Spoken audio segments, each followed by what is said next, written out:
Ya, mari ayat 18 saya baca, ayat 19 Bapak Ibu Saudara sekalian membacanya. Firman-Nya, janganlah ingat-ingat hal-hal yang dahulu, dan janganlah perhatikan hal-hal yang dari zaman purbakala. Silakan. Ingat, aku hendak membuat sesuatu yang baru, yang sekarang sudah tumbuh, belum kamu mengetahuinya. Ya, aku hendak membuat jalan yang baru, yang sesuai pada Bapa. Oh, di situ ada ya. Ini baik, tapi kadang-kadang juga nggak baik. Baik, karena kita langsung bisa baca. Nggak baiknya kita malas bawa Alkitab. Ya kan? Mari kita lihat, perhatikan firman Tuhan pada saat ini. Tuhan berkata kepada kita, lihat, aku membuat sesuatu yang baru, yang sekarang mulai tumbuh. Belumkah engkau mengetahui? Kenapa harus ada pembaruan? Kenapa Tuhan harus memperbaharui? Kenapa Tuhan harus memberikan sesuatu yang baru? Dalam pelayanan kita juga, kita harus diperbaharui. Saudara harus mengalami pembaharuan. Kalau tidak, mari kita baca dulu. Kenapa pembaharuan harus terjadi? Matius 9 ayat 16 dan ayat 19, 16 dan 17. Matius 9.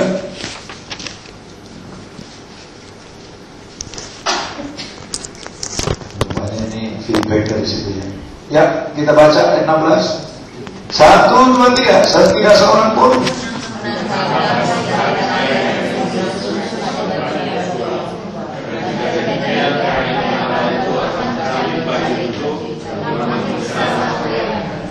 Benar. Yang pertama, Tuhan tidak mau yang namanya tambal sulam.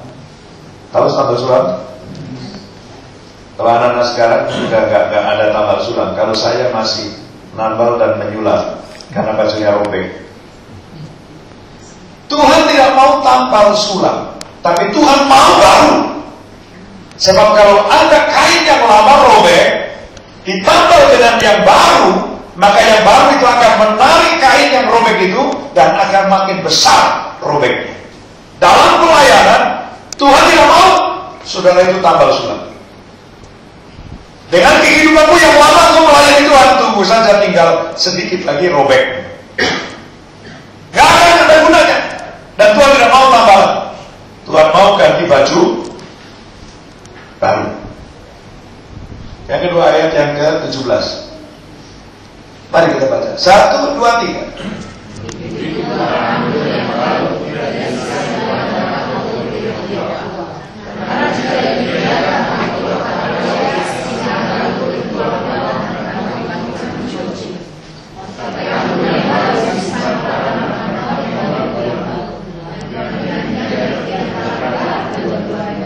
Tuhan memberikan gambaran kepada kita bahwa hal-hal yang baru yang dari Tuhan itu digambarkan seperti anggur baru. Anggur baru. Terus?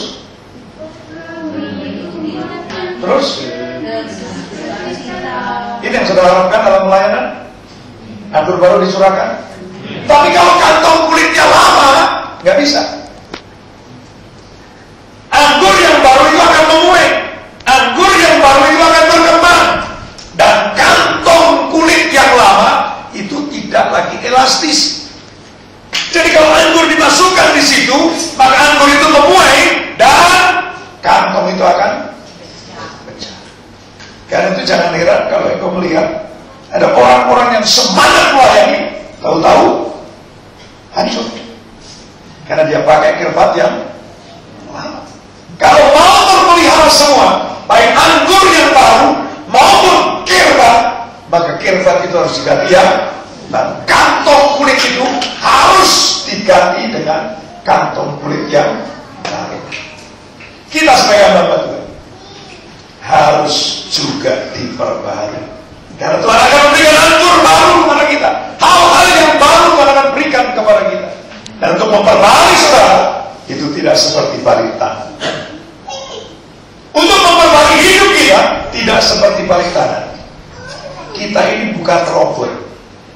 Kalau ditanya, kamu ini robot bukan? Tanya sebenarnya, kamu ini robot atau manusia? Manusia. Karena saudara manusia, maka saudara diperbaharunya tidak seperti balik tangan. Pembaharuan itu tidak hanya dari Tuhan, tetapi pembaharuan itu harus terjadi kerjasama antara saudara dan Tuhan. Kalau tidak ada kerjasama, tidak ada pembaharuan. Kita harus kerjasama dengan Tuhan. Ada bagian yang Tuhan kerjakan, ada bagian yang kita kerjakan. Mau diperbaharui? Mau terima hal-hal yang baru dari Tuhan? Hatimu harus baru, hidupmu harus baru, supaya terpelihara semua apa yang Tuhan berikan kepada kita, sehingga semuanya akan berjalan dengan baik. Untuk itu saya ingin mengajak Bapak Ibu Saudara sekalian membaca kerjasama yang baik 2 Tawarik 7 ayat 14. 2 Tawarik 7 ayat 14.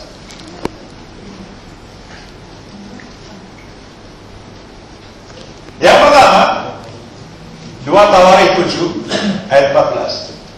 Dan umatku yang atasnya namaku.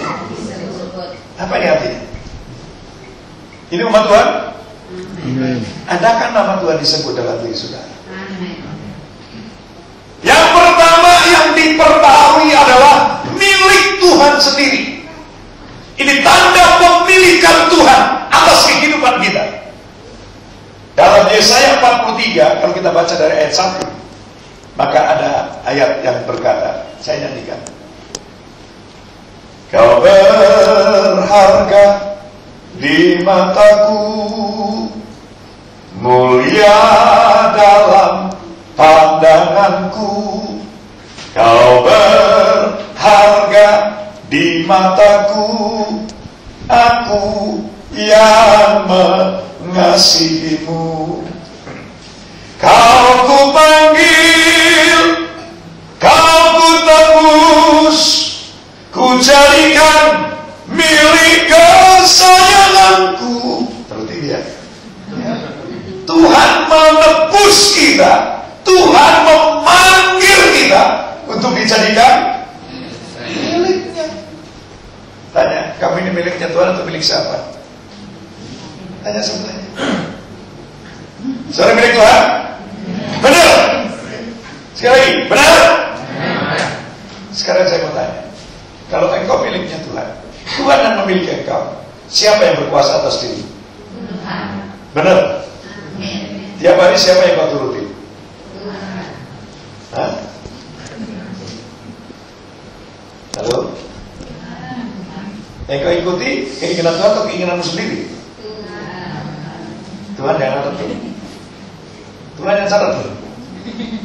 Oh saudara, setan juga catat. Benar? Nuruti Tuhan. Tuhan yang akan jadi saksinya. Dalam 2 Korintus 6 kalau nggak salah dikatakan di sana bahwa kamu ini bukan milikmu lagi, sebab kamu sudah dibeli dan harganya lunas dibayar. Benar? Sudah jadi milik Tuhan 100%, dikuasai Tuhan. Mari kita lihat. Kita seringkali curang. Mamanya Pak Darius beli Innova. Ada kan di situ showroom depan Toyota. Dia beli buat duit. Dibayar Innova itu tax, dikasih kwitansi. Pada saat Pak Darius mau mengambil mobilnya, yang punya berkata, jangan, tidak boleh dibawa. Kira-kira gimana Pak Darius? Ngambek. Marah. Marah? Cukup marah? Ribut. Marah? Ribut. Ditanyakan kenapa? Kan udah dibayar. Pokoknya gak boleh.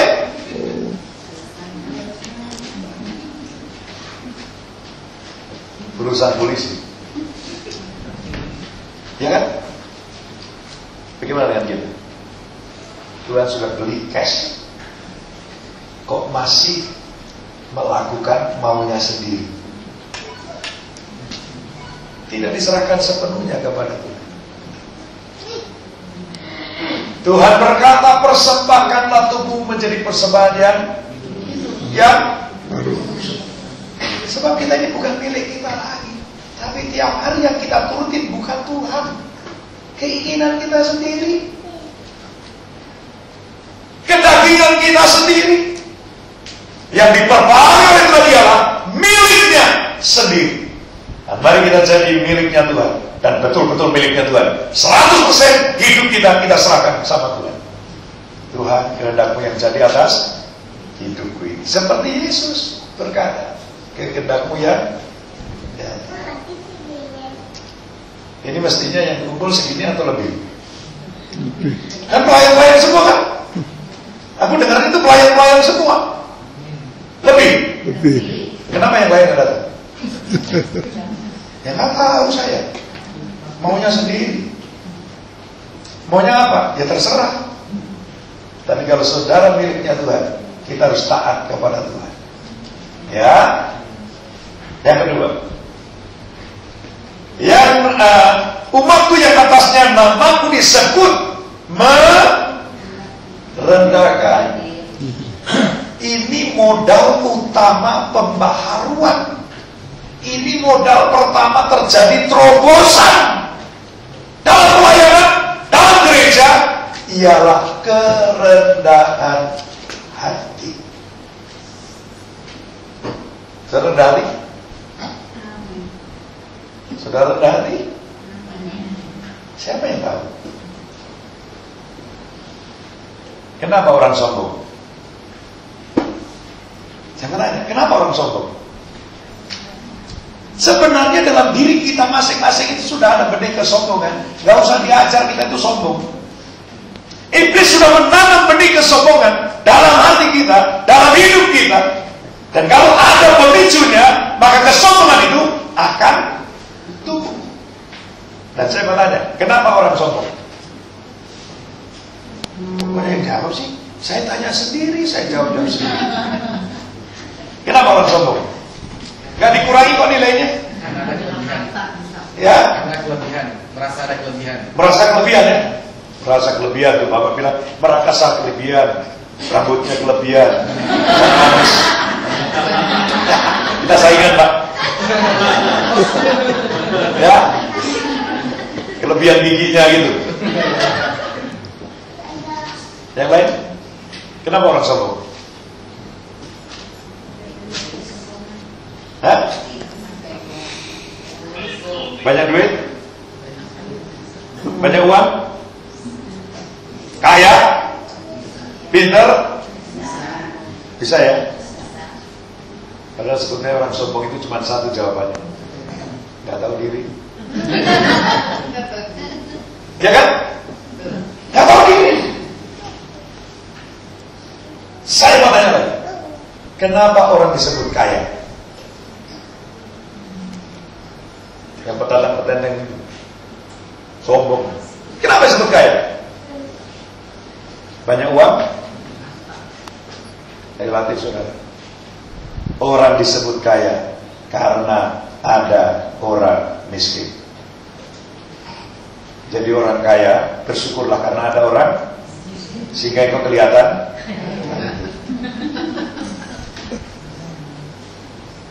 Mari kita perhatikan baik-baik. Kesombongan ini adalah musuhnya Tuhan. Tuhan tidak akan bisa membentuk, Tuhan tidak akan bisa mengadakan terobosan kalau kita masih sombong. Karena Tuhan berkata firman-Nya, Allah menentang orang sombong dan mengasihi orang yang rendah hati. Jadi kalau saudara melayani karena engkau pinter nyanyi, jadi WL, engkau sombong, engkau ditendang sama Tuhan. Semua nyanyianmu tak berkenan di hadapan Tuhan. Engkau bisa main musik, tapi engkau sombong, permainanmu itu tidak ada artinya di hadapan Tuhan. Saya juga itu. Jangan sombong pakai seksual. Saudara, nggak ada yang perlu kita sombongkan. Kalau engkau bisa lebih dari orang lain, engkau harusnya lebih rendah hati. Kalau engkau kaya, engkau juga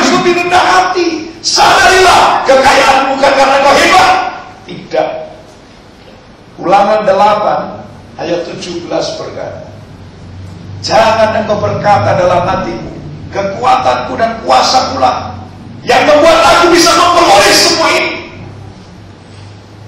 Ayat 18 berkata, Tuhanlah yang memberikan kekuatan kepada engkau untuk engkau dapat memperoleh semuanya ini. Jadi mari kita bersama-sama jangan sombong. Ngomong sebelahmu, jangan sombong. Ya, jangan. Kalau ada yang sombong saat ini bertobat. Pelayananmu gak berkenan di hadapan Tuhan. Karena Allah menentang orang sombong. Sehebat-hebatnya pelayanan saudara gak berkenan karena Tuhan musuhin saudara. Jadi Matius 7 ayat 21 sampai 23 itu khusus untuk hamba Tuhan. Tuhan akan berkata, aku tidak kenal engkau, hai pembuat kejahatan. Kenapa? Sombong kali kau. Ya. Orang sombong itu adalah agennya setan. Agennya iblis. Jadi jangan sombong. Ada nyanyian.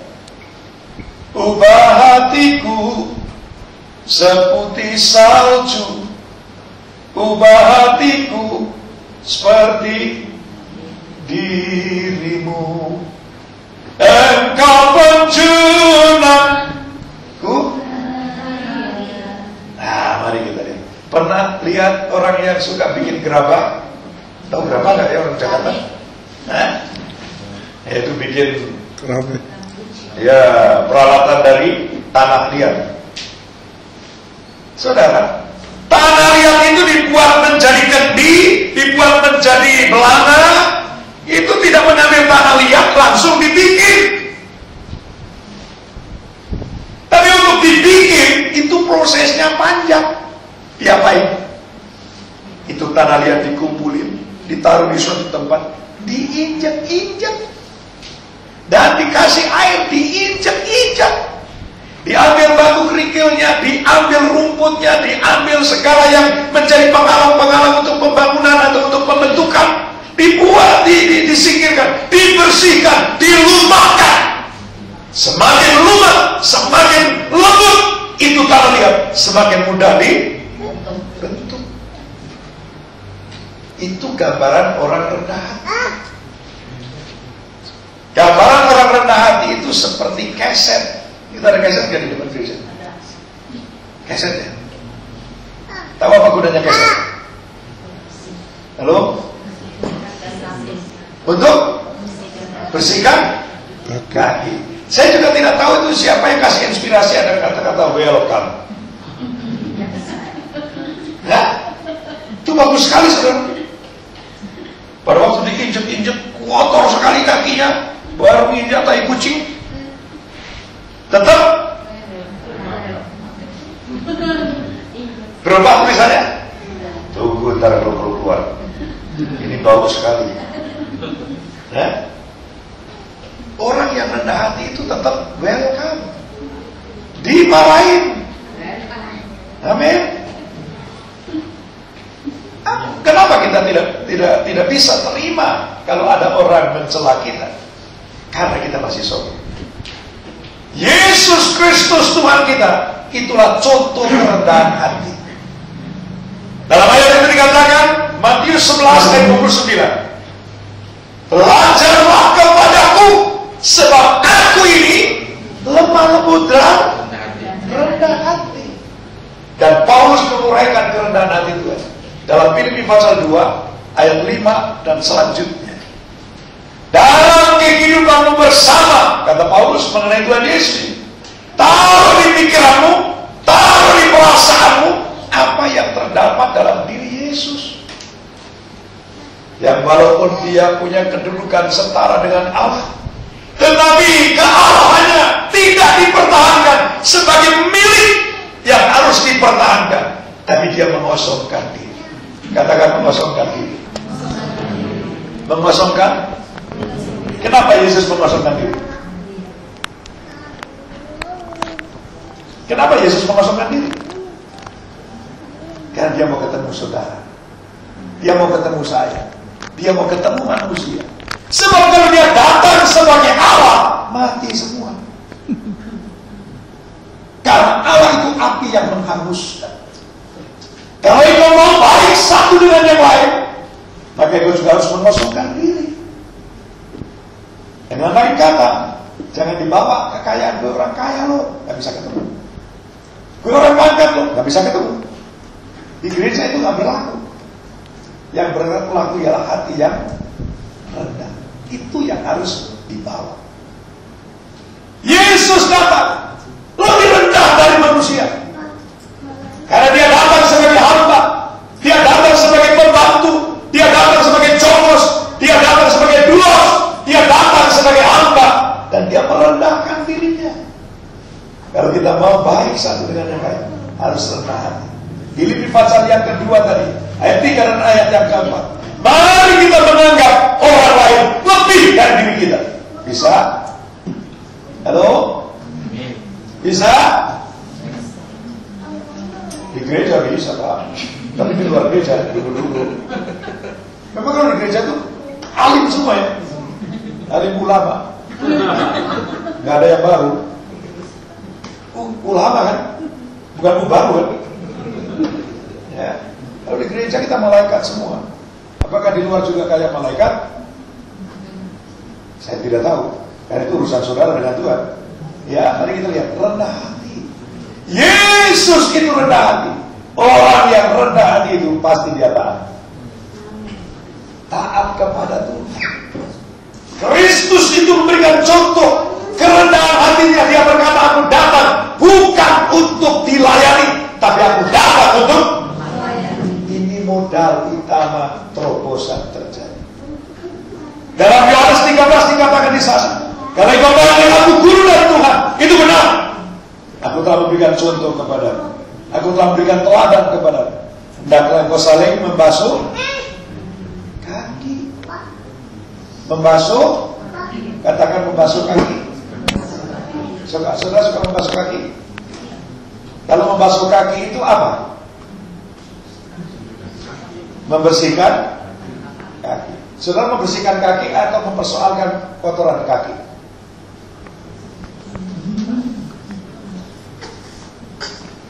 Tugas kita membersihkan kaki, bukan mempersoalkan kotorannya. Tapi kita seringkali mempersoalkan kotoran, mempersoalkan dosa orang lain. Tuhan berkata kita harus saling menghargainya. Yesus saja tidak mempersoalkan dosa kita. Kenapa kita mempersoalkan dosanya orang? Selumbar di mata orang kau lihat, balok di mata kau tidak. Apa artinya? Mawas diri deh. Ya, mari kita lihat di sini. Tuhan mau supaya kita rendah hati seperti Yesus. Itu modal utama untuk dibentuk, untuk mengalami terobosan dalam pelayanan. Karena Tuhan akan berikan yang baru. Yang baru terus terberikan. Yang baru terus terberikan. Dan itu supaya tertampung dan terpelihara baik-baik, maka harus diperbaharui seluruh kehidupan kita. Merendahkan diri, rendah hati. Ini yang pertama. Yang kedua, untuk mengalami pembaharuan yang kedua, dan dua tahun itu, untuk mengalami terobosan dari Tuhan, mari kita tahun 2013 ini bergaul intim dengan Tuhan. Ibadah doanya gimana Pak di sini? Senin Kemis. Oh, Senin Kemis. Nggak pernah Selasa ya. Saudara, ada dalam Alkitab satu peristiwa. Yefta, tahu Yefta? Siapa Yefta? Katanya tahu. Yefta bukan yang itu yang jualan. Yefta itu dalam kitab Hakim-Hakim, dia anaknya Gilead, tetapi dengan perempuan pelacur. Rupanya Gilead itu pelacur, pelacurnya hamil dan punya anak dinamakan Yefta. Gilead juga punya istri yang sah, punya anak juga. Saat anak-anak yang dengan istrinya ini menjadi besar, maka dia berkata, Yefta ini anak haram. Yefta ini tidak berhak untuk terima pusaka atau terima warisan. Karena itu Yefta diusir. Dan Yefta keluar dari rumah. Dan apa yang terjadi? Yefta bergaul dengan para penyamun. Yefta bergaul dengan perampok, dengan gerombolan. Dan apa yang terjadi? Maka Yefta jadi pemimpin perampok. Apa artinya ini? Dengan siapa engkau bergaul, jadilah engkau seperti dia. Pergaulan ini sangat menentukan hidup kita. Mau jadi seperti Yesus? Ini goalnya Tuhan untuk merubah saudara. Ini terobosan Tuhan untuk merubah saudara, yaitu Roma 8 ayat 29, dijadikan serupa dengan Yesus. Mau serupa dengan Yesus? Ya, kalau nggak pernah bergaul dengan Tuhan, mau jadi apa? Ayub itu adalah seorang yang diakui oleh Tuhan. Hidupnya saleh, hidupnya benar, hidupnya menjauhi kejahatan. Sampai Tuhan berkata, tidak ada orang yang seperti Ayub pada zamannya. Itu Tuhan yang ngomong. Kenapa Ayub hebat? Anaknya 10 mati, gak stres. Harta kekayaannya ludes, habis. Tidak gila dia. Kenapa? Ada rahasia. Mau tahu rahasianya? Mau tahu rahasianya? Kalau nggak mau tahu, ya saya kasih tahu. Mari kita baca ayat 29.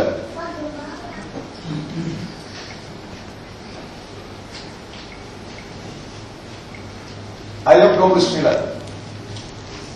Ayat 4 atau ayat 3 ya?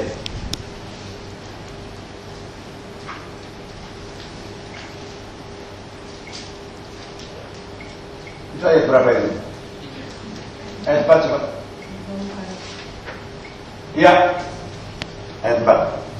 Kita baca sama-sama. 1, 2, 3. Ketiga.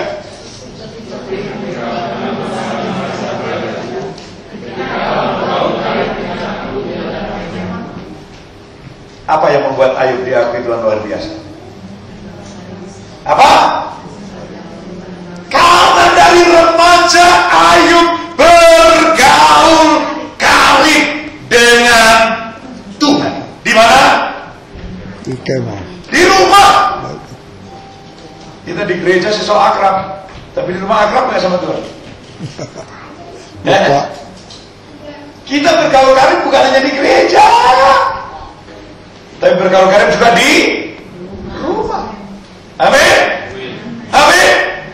Kalau engkau bergaul karib, maka hidupmu akan dibentuk oleh Tuhan. Saya itu heran. Anak yang diadopsi, itu saya jadi heran juga. Kenapa jadi rupanya mirip-mirip dengan yang mengadopsi ya? Pernah lihat? Saya punya ponakan, punya adik ipar, itu adopsi anak. Rupanya kok jadi mirip-mirip keluarga itu. Kok bisa berubah gitu, kenapa ya?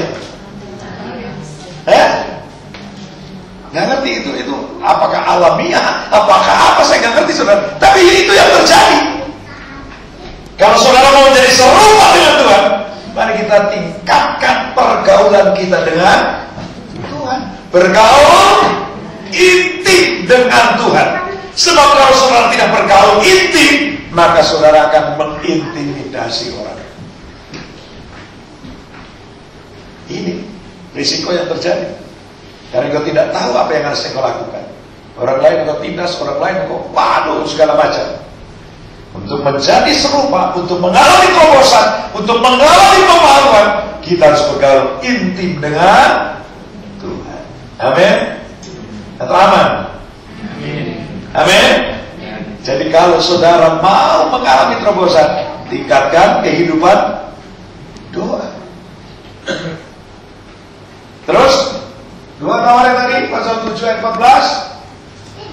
Yang pertama milik Tuhan, yang kedua rendah hati, yang ketiga bergaul intim atau berdoa dan kepada Tuhan. Coba bergaul intim ini. Dan yang selanjutnya mencari Apa? Wajah Tuhan. Mencari apa? Sekali lagi apa?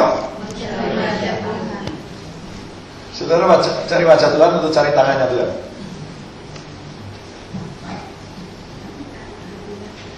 Kalau kita cuma mendambakan mujizat, itu adalah tangannya Tuhan.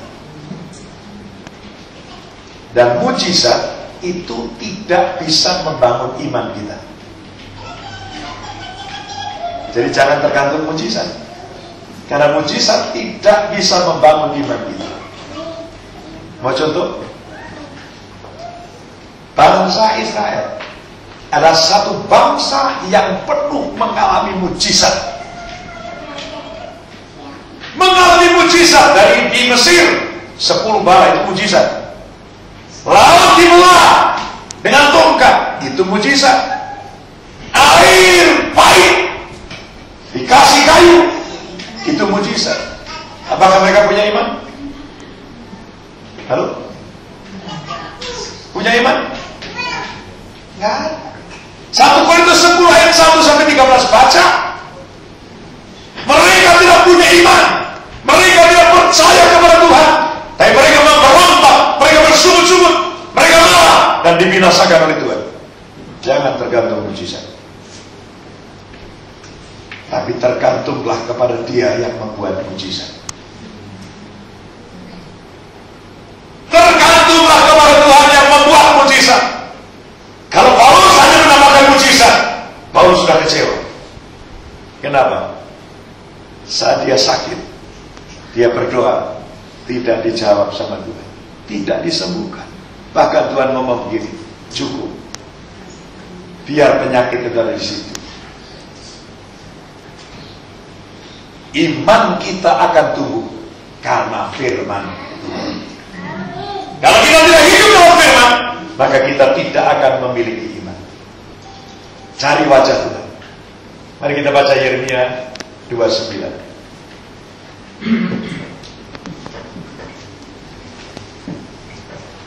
Ayat 12 sampai 14. Nah ini cari ingat-ingat aja. Yeremia 29. Ya, 12 sampai 14. Dan 1, 2, 3.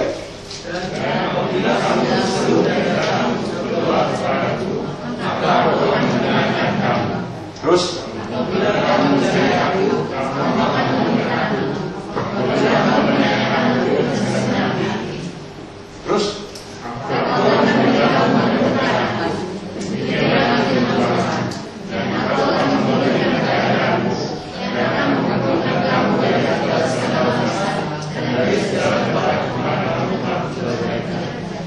ku cari wajahmu. Terus ada banyak yang Tuhan akan lakukan kalau kita cari wajah Tuhan. Kalau kita ketemu dengan Tuhan, jangan hanya cari mujizatnya, jangan hanya cari berkatnya. Kalau Tuhan tidak memberkati, maka kita kecewa. Tapi Tuhan itu cukup bagi kita. Ada satu ilustrasi, ini cuma ilustrasi. Seorang pengemis yang sudah 3 hari tidak makan. Dia duduk di bawah pohon dengan keadaan yang lunglai, dengan keadaan lemas. Lalu datanglah malaikat kepada pengemis itu. Malaikat itu berkata begini, pengemis, kasihan kamu belum makan 3 hari. Apa yang kamu butuhkan saat ini? Kau butuh roti? Kau butuh duit? Maka dengan Tuhan ajaib aku akan menolong engkau. Pengemis itu nggak jawab, dia diam aja. Di pasar, ayo cepat, saya akan kembali nih. Maka dia berdiri dan dia lihat malaikat itu berkata begini, aku tidak minta roti, aku tidak minta duit. Sombong kali dia. Tapi ini yang ku minta, kasih saja tukarnya sama saya. Apa? Kenapa dia minta tukar? Kalau dikasih roti habis tadi itu kan? Kalau kasih duit habis kan? Kalau kasih tukar? Nggak habis-habis. Cari Tuhan. Cari Tuhan. Cari wajah Tuhan, temui Dia. Dan kalau engkau bertemu dengan Tuhan, segala apa yang kau butuhkan ada di sana. Kalau kau hanya butuh berkat, aduh, kayak bangsa Israel aja, tiap hari dikasih mana, tetap aja bersumut-sumut. Dikasih daging, tetap bersumut-sumut. Siapa yang pernah ke dokter?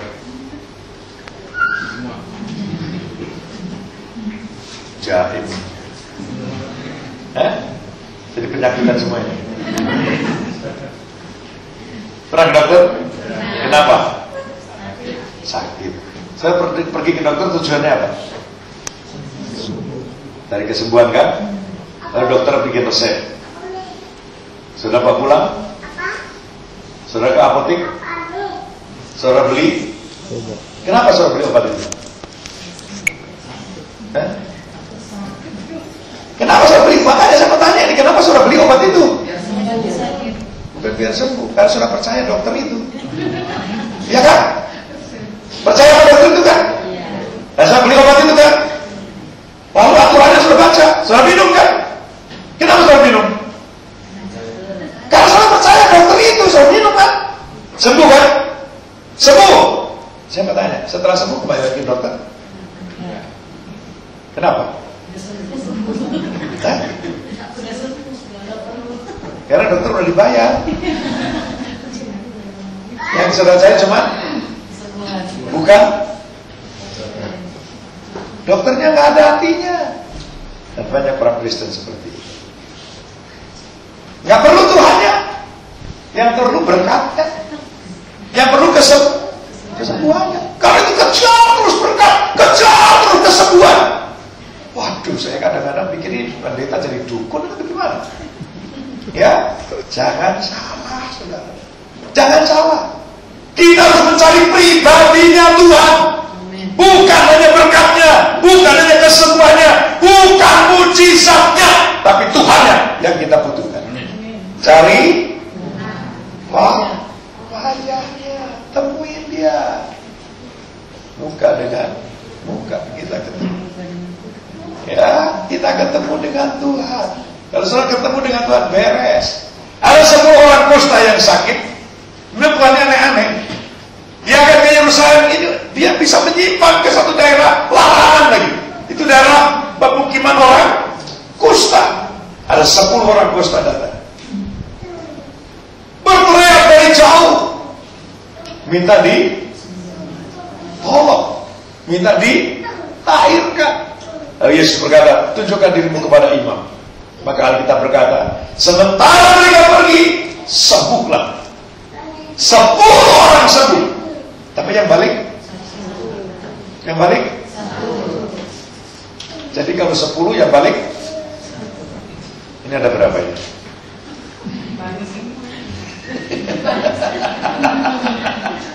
Ya, ini gambaran. Pertama, banyak orang yang melupakan Tuhan dalam hidupnya. Hamba Tuhan juga sama. Banyak juga hamba Tuhan yang melupakan Tuhannya, yang dicari cuman. Karena itu saya jadi heran sekarang. Tiap kali ketemu hamba-hamba Tuhan yang diomongin cuman asetnya. Kamu sekarang pakai mobil apa? Kamu tinggal di mana? Rumahmu berapa? Kenapa itu yang ditanya ya? Sekarang lagi ngetren loh saudara itu. Ya. Jadi kalau hamba Tuhan pakai motor tutung, terkutuk dia. Iya, iya.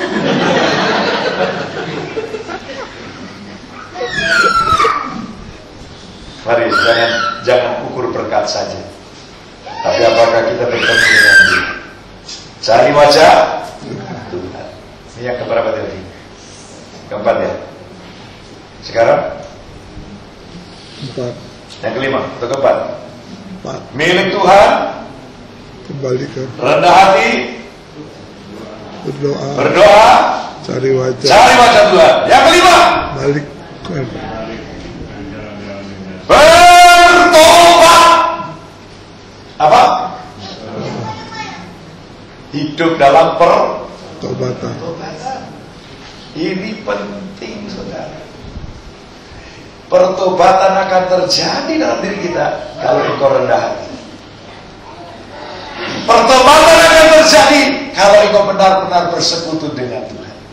Pada saat engkau bersekutu dengan Tuhan, engkau menyadari siapa Tuhan dan engkau menyadari siapa dirimu.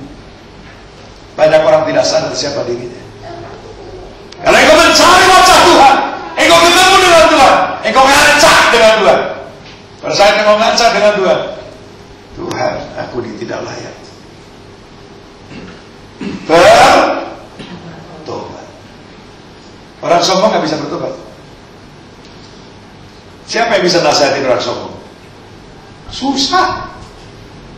Jadi kalau Pak Darius ada pengerjaan yang susah, sombong kali dia.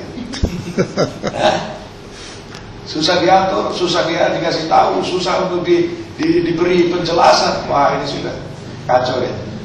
Pasti dia biang kerok. Mari kita bersama-sama rendah hati dan selalu hidup dalam pertobatan. Amin. Nah, saya mau tanya, dosanya Daud sama dosanya Saul lebih besar mana?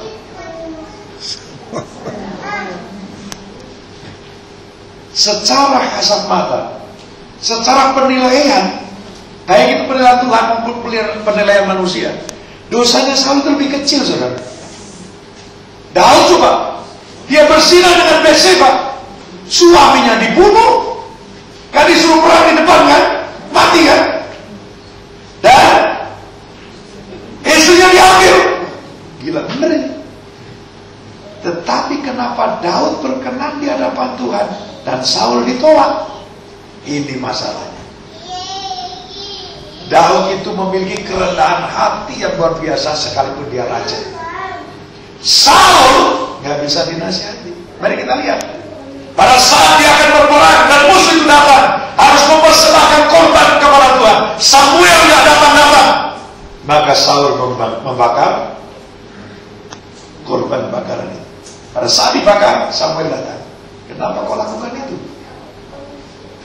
Kan itu bukan pekerjaan kamu. Itu bukan tugas kamu. Itu tugasnya nabi, itu tugasnya imam, itu tugasnya pelayan Tuhan. Kenapa kau lakukan itu? Saul bertobat? Saul bertobat? Saul berkata, gue kira engkau gak datang-datang dan musuh sudah dekat, jadi aku ambil. Tuh, gak mengakui kesalahan kan? Cari kambing hitam. Pada waktu Tuhan berfirman, bunuh semua musuh, dari manusia sampai binatang, bunuh semua, binasakan semua. Maka domba yang tambun, sapi yang gemuk tidak dibunuh, disimpan. Rajanya tidak dibunuh, ditangkap. Samuel datang. Ini ada suara apa ini? Oh, itu rakyat menghendakinya. Itu kasihan, sayang, karena bagus-bagus.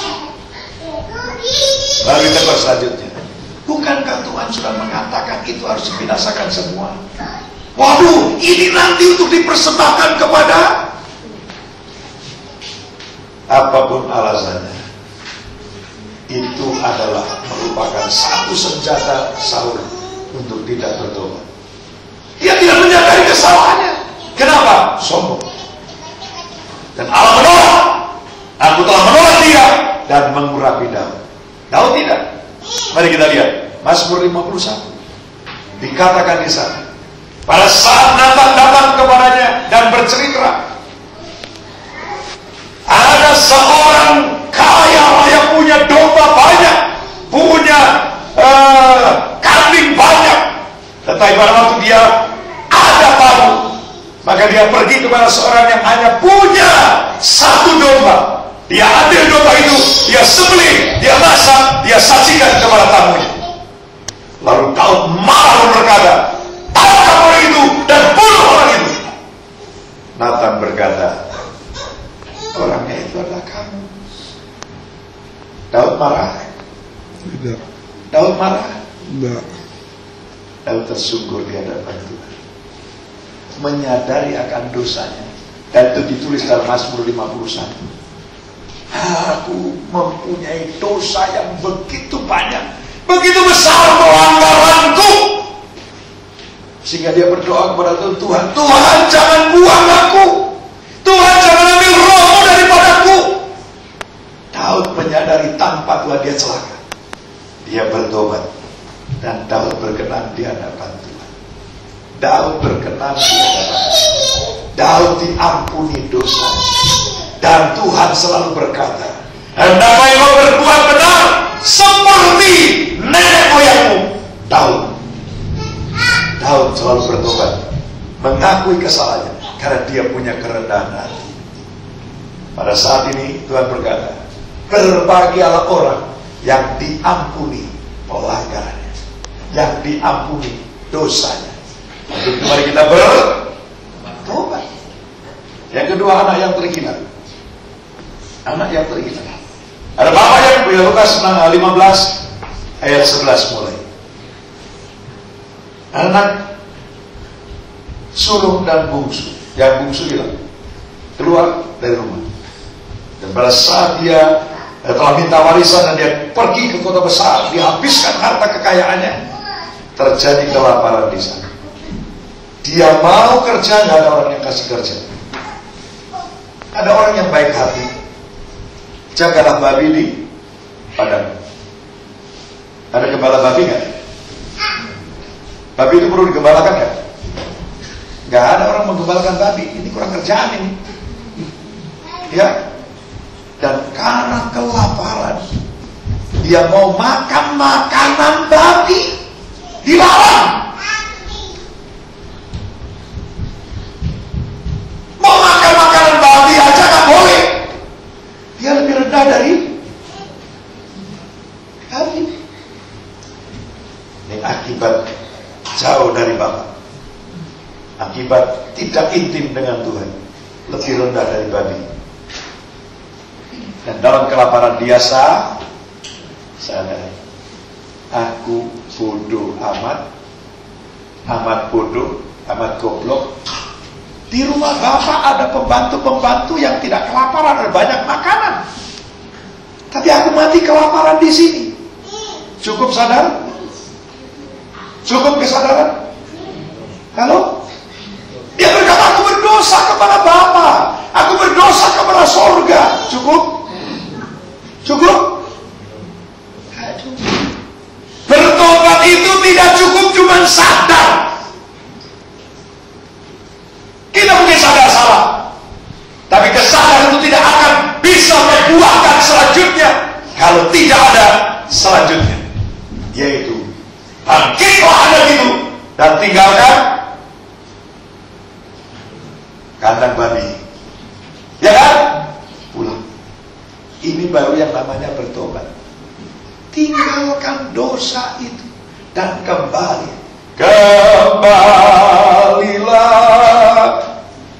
pada Allah. Itu kan nyanyiannya. Tapi saya kira nggak pernah dinyanyiin di sini. Itu nyanyian Pak Darius saja belum lahir. Saya juga belum lahir. Kembalilah kepada Allah. Ini pertobatan, saudara. Dan Tuhan ingin umatnya hidup dalam pertobatan. Karena dengan itu maka dia akan berkenan di hadapan Allah. Jadi pertama, sadarlah engkau milik Tuhan karena hidupmu telah dibeli. Yang kedua, hiduplah rendah hati. Yang ketiga, bergaul intim dengan Tuhan. Yang keempat, selalu mencari wajah Tuhan. Dan yang kelima, hidup dalam pertobatan. Maka ayat selanjutnya 2 Tawarik 7 ayat 14 kita baca selanjutnya. Apa dikatakan di sana? Dan aku akan mendengar dari surga dan mengampuni apa? Dosa mereka. Serta mau terjadi pemulihan dan memulihkan negeri, memulihkan gereja, memulihkan pelayanan, memulihkan rumah tangga, memulihkan keluarga, memulihkan juga pekerjaan. Kalau ini kita lakukan, lihat, aku menjadikan semua baru. baru. Aku akan membuat jalan di padang belantara. Aku akan membuat sungai-sungai di padang gurun. Hal-hal yang mustahil akan terjadi dalam hidup kita. Terobosan terjadi di pelayanan ini. Terobosan terjadi dalam pelayanan kita. Bahkan gereja Tuhan akan mengalami pembaharuan karena kita semua diperbaharui. Amin. Mari kita bangkit berdiri di hadapan Tuhan. Haleluya. Tuhan akan memberikan anggur yang baru. Perlu tempat yang baru, yaitu hati kita yang baru. Yeskiel pasal yang ke-36 ayat yang ke-25 sampai 27 dikatakan di sana, aku berikan kepadamu air jernih untuk menguduskan engkau, untuk mentahirkan engkau. Aku berikan kepadamu hati yang baru. Aku berikan kepadamu roh yang baru. Dan aku akan memberikan rohku di dalam batin. Hati yang keras akan disingkirkan. Dan engkau akan memiliki hati yang taat kepada Tuhan. Haleluya. Jesus.